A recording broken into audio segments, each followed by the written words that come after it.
Napoleon Bonaparte, the famous emperor of France, came from a not-so-famous family in Corsica, but his life turned out to be really interesting.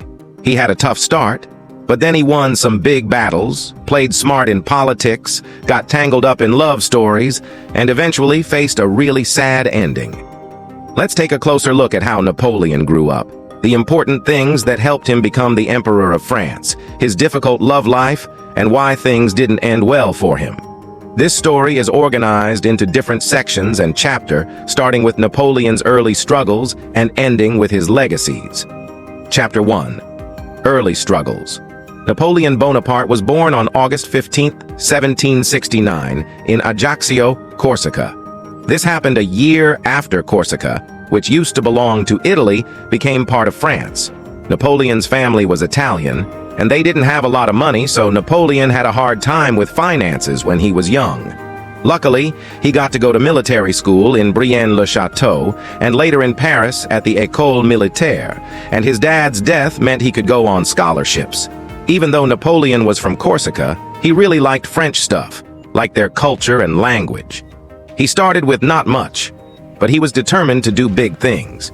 You could tell he was ambitious even when he was young, and that set the stage for the amazing journey he was about to go on.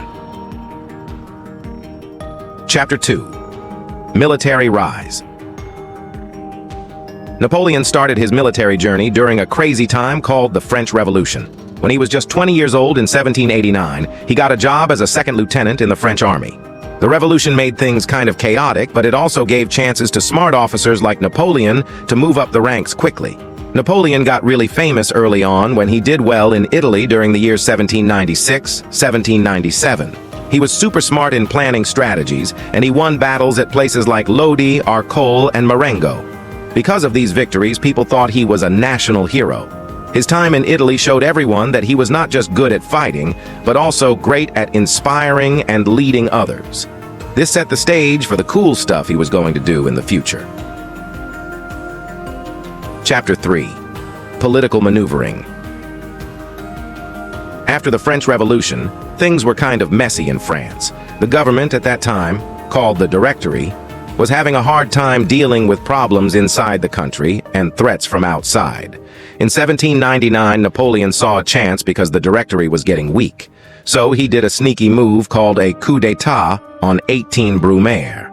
This was a big change in his life because he got rid of the Directory and started something new called the Consulate. And guess what? He made himself the top guy, the first consul. Napoleon's way of getting in charge was a mix of being good at the military stuff and playing smart politics. He knew how to make people feel like he could bring stability to France, which was tired of wars and arguments. He even set up a new set of rules called the Constitution of the Year 8, which gave him a lot of power and let him make more changes. This was just the beginning of his big plans. Chapter 4. Coronation as Emperor. Napoleon didn't stop at being the first consul. In 1804, he did something big. He said, "I'm the Emperor of the French."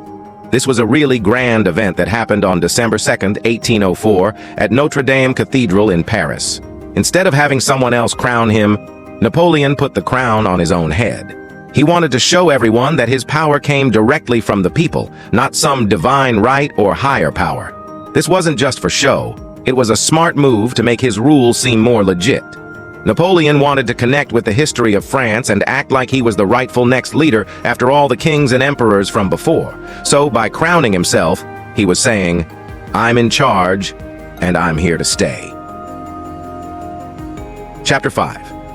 Military Triumphs and Expansion. As Napoleon was getting more power and making changes, he didn't stop fighting wars. He won some big battles like the Battle of Austerlitz in 1805 and the Battle of Jena Auerstedt in 1806.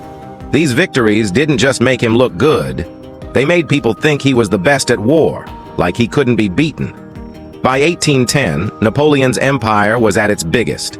France was in charge of a lot of Europe, thanks to something called the Napoleonic Confederation that organized places under French rule.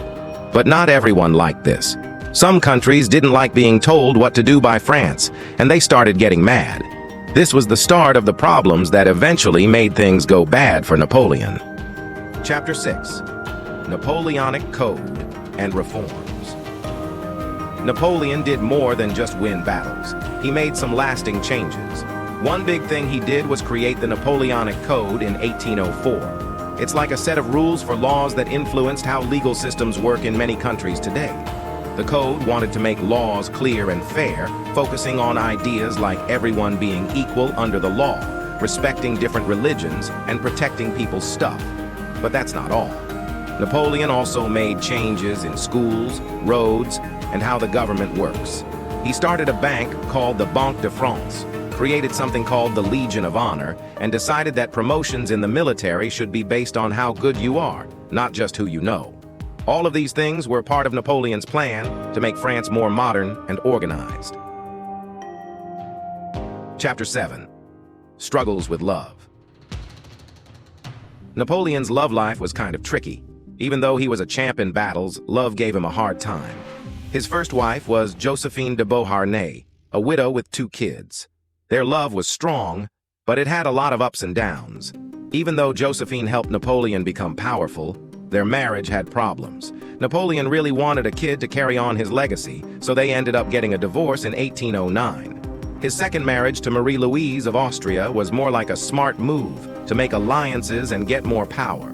But even with these marriages, Napoleon had other romantic stuff going on. His love life got all tangled up with his work, and it was kind of a mess. The difference between being a hero in battles and having a tough time in love made Napoleon's life even more complicated. Chapter 8. Downfall. Napoleon's big fall began when he tried to take over Russia in 1812. It was a bad move. The weather was super harsh and the French army had a really tough time.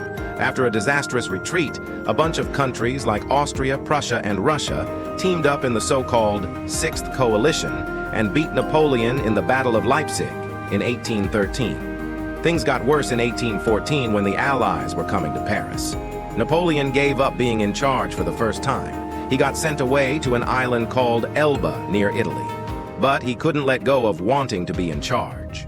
In 1815, he escaped from Elba and came back to France, starting what they called the 100 Days. The big showdown happened at the Battle of Waterloo in June 1815. The British and Prussian armies beat the French, and that was it for Napoleon. He gave up being in charge again and got sent off to a faraway island called St. Helena in the South Atlantic. That's where he stayed until the end of his life. Chapter 9. Legacy. Napoleon Bonaparte had a mix of good and bad stuff in his life. His military genius, administrative reforms, and the Napoleonic Code had a profound impact on France and Europe. While some view him as a visionary leader who modernized France, others criticize his autocratic tendencies and the human cost of his ambitious campaigns. Conclusion. So, to sum it up, Napoleon Bonaparte had quite a journey. He started as a determined young officer and ended up being the Emperor of the France. His story has a bit of everything. Tough times at the beginning, being really good in the military, playing smart politics, dealing with love problems, and then finally falling from the top. All of this makes him a guy who really made history interesting.